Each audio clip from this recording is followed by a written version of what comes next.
সত্য ঘটনা শোনাই, নাম জিজ্ঞেস করবেন না। কলকাতার ঘটনা। ভাই বোন খুব মহব্বত, খুব মহব্বত। 3 ভাইয়ের একটা বোন, আর তাদের গার্মেন্টস কাপড়ের ব্যবসা, বিজনেস, রেডিমেড, কোটি কোটি টাকার মালিক। তো ভাইরা সকালে বিজনেসে বেরিয়ে যায়, দুপুরে আসে, ভাই বোন একসঙ্গে খায়। ভাই যতক্ষণ না আসবে বোন খাবে না, এত প্রেম মহব্বত। তো বোন নিয়ত করেছে ভাইকে দাড়ি রাখা করাবো এবং মসজিদে ঢুকাবো। তো দুপুরে ওর মা বলছে ভাত খা, তো খাইনি। বলছে ভাই আসো। ভাই এসছে, কিরে চল ভাত খেয়ে না, ভাত খাও। রাগ করলি কেন? তুই কি নিবি বল? ও যদি বলে 50 ভরি সোনা নিব, তো 1 ঘন্টা লাগবে না, এত টাকার মালিক। তুই যেটা চাবি সেটা দিবে। বলে তুমি দিবে, যদি তুমি দাও তাহলে তুমি আমার ভাই, আর না দাও তো আর লই। আমার যা মন যাবে আমি করবো, যা দিয়েছো সব ফেরত দিব। কি করতে হবে বল? বলে তুমি এখনই নিয়ত করো যে আর দাড়িতে হাত দিব না, আর জোহরের নামাজটা এখন পড়ো, তারপর একসঙ্গে খাবো, আর জীবনে নামাজ ছাড়বো না, জীবনে নামাজ ছাড়বো না। বলো, তাহলে জানবো তুমি আমাকে ভালোবাসো, তোমাকে আমি ভালোবাসি। সঙ্গে সঙ্গে বলছে যার দাড়িতে হাত দিব না। বোন তো ভাইকে জড়িয়ে ধরে কাঁদতে লাগলো, ভাই আমি এটাই চাইছি, তুমি জাহান্নাম থেকে বেঁচে যাও। আচ্ছা আমি নামাজ পড়ি তো একসঙ্গে খাবো, আর জীবনে নামাজ ছাড়বো। পারে মেয়েরা যদি ইচ্ছা করে, একটা মেয়ে যদি ইচ্ছা করে যে আমি আমার ফ্যামিলিকে কন্ট্রোল করব, তো পারবে। বেশিক্ষণ লাগবে না সমাজ কন্ট্রোল হতে। কারণ সমাজে মেয়েদের হাতে কন্ট্রোল করা রয়েছে 75 ভাগ। কিরকম ভাগটা করছি? 100টা লোক, 100টা লোকের ভিতরে বাচ্চা হচ্ছে 50 আর বয়স্ক হচ্ছে 50, তাহলে কত হলো? 100। বাচ্চার মধ্যে রয়েছে ছেলে মেয়ে, বয়স্কর মধ্যে রয়েছে নারী পুরুষ, তাহলে ওই ধারে 25 আর 25, নারী 25, পুরুষ 25, 50, আর ছেলে মেয়ে নিয়ে 50, তাহলে টোটাল হলো 100। তো একটা মেয়ে যদি তবলিগে নেমে যায়, তাহলে ও 25কে নিয়ে তবলিগ শুরু করলো, আর ওদের কোলে হচ্ছে বেটা বেটি, ওখানে 50, 75% সমাজকে মেয়েরা ঘুরিয়ে দিতে পারবে। কবর বানিয়ে দাও। 70 জন সাহাবী ওহুদের প্রান্তে শুয়ে আছে, শুহাদায়ে ওহুদ। তাহলে আমর বিন জমুকে কে দিল? একটা মহিলা দিল। একটা শহীদ কে দিল? একটা মহিলা দান করলো। হযরত উমরের মতো বিখ্যাত সাহাবী, যেদিকে উমর হাঁটতো ওদিকে শয়তান হাঁটতো না, সেই রকম একটা বিখ্যাত সাহাবী, যার ডিগ্রি আল্লাহ রসুল বলেছেন লাউ কানা বাদি নবিয়ান কানা লাহু উমর, আমার পরে যদি কেউ নবী হয় তো উমর হবে। কে দিল? তার বোন ফাতেমা দিল, তার বোন ফাতেমা দিল। তো মেয়েরা যদি তবলিগে নেমে যায়, মেয়েরা তবলিগ করবে 4 জনের কাছে। ছেলেকে করবে, স্বামীকে করবে, আর আপনার ভাইকে করবে, আব্বাকে করবে। আমার মেয়ে আমাকে তবলিগ করেছে, আমর বিন জমুর স্ত্রী তাকে তবলিগ করেছে, আর হযরতে ফাতেমা রাদিয়াল্লাহু তাআলা আনহা, এই ফাতেমা রাসূলের বিটি নয়, এটা উমরের বোন ফাতেমা, অন্য ফাতেমা।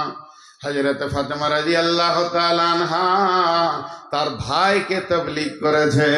এমনও সাহাবী রয়েছেন মা তার বেটাকে তবলিগ করছে। অতএব আজকের মেয়েরা যদি মনে করে নেয় আমি ঘরটাকে কন্ট্রোল করব, আমার ছেলেকে বেনামাজি রাখবো না, স্বামীকে বেনামাজি রাখবো না, আব্বাকে বেনামাজি রাখবো না, আমি আমার ছেলেকে, ভাইকে, স্বামীকে, আব্বাকে প্রত্যেকটিকে ধরে ধরে তারা মসজিদে পাঠিয়ে দিতে পারবে। একটা সত্য ঘটনা শোনাই, নাম জিজ্ঞেস করবেন না। কলকাতার ঘটনা। ভাই বোন খুব মহব্বত, খুব মহব্বত। 3 ভাইয়ের একটা বোন, আর তাদের গার্মেন্টস কাপড়ের ব্যবসা, বিজনেস, রেডিমেড, কোটি কোটি টাকার মালিক। তো ভাইরা সকালে বিজনেসে বেরিয়ে যায়, দুপুরে আসে, ভাই বোন একসঙ্গে খায়। ভাই যতক্ষণ না আসবে বোন খাবে না, এত প্রেম মহব্বত। তো বোন নিয়ত করেছে ভাইকে দাড়ি রাখা করাবো এবং মসজিদে ঢুকাবো। তো দুপুরে ওর মা বলছে ভাত খা, তো খাইনি। বলছে ভাই আসো। ভাই এসছে, কিরে চল ভাত খেয়ে নিবি না? ভাত খাবো। রাগ করলি কেন? তুই কি নিবি বল? ও যদি বলে 50 ভরি সোনা নিব, তো 1 ঘন্টা লাগবে না, এত টাকার মালিক। তুই যেটা চাবি সেটা দিবে। বলে তুমি দিবে, যদি তুমি দাও তাহলে তুমি আমার ভাই, আর না দাও তো আর লই। আমার যা মন যাবে আমি করবো, যা দিয়েছো সব ফেরত দিব। কি করতে হবে বল? বলে তুমি এখনই নিয়ত করো যে আর দাড়িতে হাত দিব না, আর জোহরের নামাজটা এখন পড়ো, তারপর একসঙ্গে খাবো, আর জীবনে নামাজ ছাড়বো না, জীবনে নামাজ ছাড়বো না। বলো, তাহলে জানবো তুমি আমাকে ভালোবাসো, তোমাকে আমি ভালোবাসি। সঙ্গে সঙ্গে বলছে যার দাড়িতে হাত দিব। বোন তো ভাইকে জড়িয়ে ধরে কাঁদতে লাগলো, ভাই আমি এটাই চাইছি, তুমি জাহান্নাম থেকে বেঁচে যাও। আচ্ছা আমি নামাজ পড়ি তো একসঙ্গে খাবো, আর জীবনে নামাজ ছাড়বো। পারে মেয়েরা যদি ইচ্ছা করে, একটা মেয়ে যদি ইচ্ছা করে যে আমি আমার ফ্যামিলিকে কন্ট্রোল করব, তো পারবে। বেশিক্ষণ লাগবে না সমাজ কন্ট্রোল হতে। কারণ সমাজে মেয়েদের হাতে কন্ট্রোল করা রয়েছে 75 ভাগ। কিরকম ভাগটা করছি? 100টা লোক, 100টা লোকের ভিতরে বাচ্চা হচ্ছে 50 আর বয়স্ক হচ্ছে 50, তাহলে কত হলো? 100। বাচ্চার মধ্যে রয়েছে ছেলে মেয়ে, বয়স্কর মধ্যে রয়েছে নারী পুরুষ, তাহলে ওই ধারে 25 আর 25, নারী 25 পুরুষ 25, 50, আর ছেলে মেয়ে নিয়ে 50, তাহলে টোটাল হলো 100। তো একটা মেয়ে যদি তাবলিগে নেমে যায়, তাহলে ও 25কে নিয়ে তবলিগ শুরু করলো, আর ওদের কোলে হচ্ছে বেটা বেটি, ওখানে 50, 75% সমাজকে মেয়েরা ঘুরিয়ে দিতে পারবে। পারবে কি পারবে না? কারণ ওর কোলে বাচ্চা আছে, ওর কোলে মেয়ে আছে, ওর কোলে ছেলে আছে, ওর কোল থেকে। আমিও তো কার কোল থেকে এসে এই স্টেজে বসেছি। তো কোলেই যদি ইঞ্জেকশন মেরে দেয় মা বাপ। জি, আমাদের গ্রামে ওই একটা পুকুরকে পাম্প মেশিন দিয়ে মেরে দিয়েছে, যে মাছ ধরতে হুড়বুড় করে সব নেমে গেছে। হালাল হারামের কোনো ব্যাপার নাই, যার পুকুর সে মাথা ঠুকছে, যে যেদিকে পারছে মাছ নিয়ে ধরছে। তারই মধ্যে একটা ইয়ং ছেলে চুপ করে, একটা বর গাছ আছে ওখানে বসে আছে, আমিও বসে আছি। খুব ভালো মনে পড়ে, তখন আমি কত 6-7 পড়বো এরকম বয়স। তখন আমি বলছি মাছ ধর, একই বয়সে। ধরে কি হবে, বাড়ি নিয়ে যাবো, মাছ ছুঁড়ে পাঁচিল পার করে দিবে, হারামের খবর। তো খামকা কাদা ঘেঁটে খেয়ে বলে তোর যা অবস্থা আমারও তাই অবস্থা। মাছ নিয়ে গেলে আমার বাপ আগে লাঠি নিয়ে আমাকে খুঁজে বেড়াবে, তোকে কে মাছ খেতে বলেছে? তাহলে বলেন একটা পরিবারকে কন্ট্রোল করে দিয়েছে কে? একটা মহিলা। জি।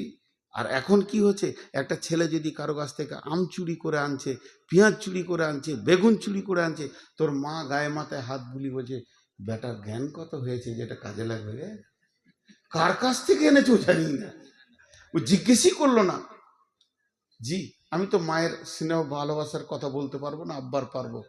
তো আমার আব্বা মিলিটারি মানুষ ছিলেন, খুব কড়া, খুব কড়া।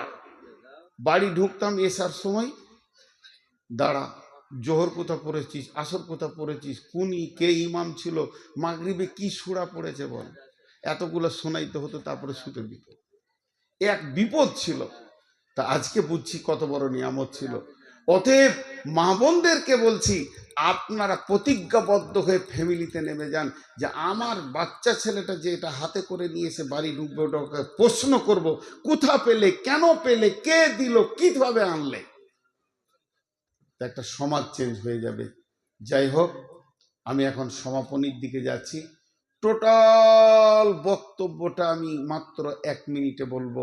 সেটা হলো কি, 1 নম্বর হচ্ছে আমরা তাবলিগের জন্য পৃথিবীতে এসেছি, আমাদেরকে তাবলিগের জন্যই পাঠানো হয়েছে। আর ওই লোকটার কথা আল্লাহর কাছে সব থেকে ভালো, যে নিজে আমল করবে এবং বলবে আমি মুসলিম, এবং যার মধ্যে 4টা গুণ থাকবে সে বেঁচে যাবে, বাকি কেউ বাঁচবে না।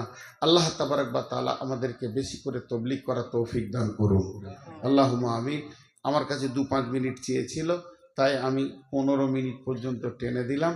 আগামীতে এত বক্তব্য রাখার ক্ষমতা রাখবো না, ইচ্ছা করে সব কিছু কমাতে শুরু করেছি, না হলে সমাজ আমাকে সেই বিবেচনায় রাখবে না, খালি শেষেই দেবে। আমি অনেক কষ্টের মধ্যে আপনাদের কাছে পৌঁছেছি, আপনাদের কাছে দুটি দোয়া চাইছি, আপনারা আমার জন্য দোয়া করবেন, আপনাদের জন্য আমি দোয়া করছি। এখন দোয়া করছি, সকল আমিন বলবেন। এই আল্লাহ, আজকের তবলিগ তুমি কবুল করে নাও। এই আল্লাহ, আজকের সব যদি এখলাসের সঙ্গে হয় তুমি কবুল করে নাও। এই আল্লাহ, আমরা যতজন মানুষ বসে আছি, আমরা যেন মত পর্যন্ত তোমার দিনের মেহনত করতে পারি, তুমি তৌফিক দাও। আল্লাহ, আমাদের মা বোনদেরকেও তৌফিক দাও, তারাও যেন তাবলীগ করতে পারে। আল্লাহ, আমাদেরকে তুমি মেয়েদেরকে পর্দায় থাকা, ইজ্জত আবরু আর এবং আমাদেরকে হালাল উপার্জন করা তুমি তৌফিক দান করো। আল্লাহ, আমাদের মা বাপ ভাই বোন আত্মীয় স্বজন যারা কবরে মাটির নিচে চলে গেছে, তাদেরকে তুমি মাফ করো, ক্ষমা করো, দয়া করো।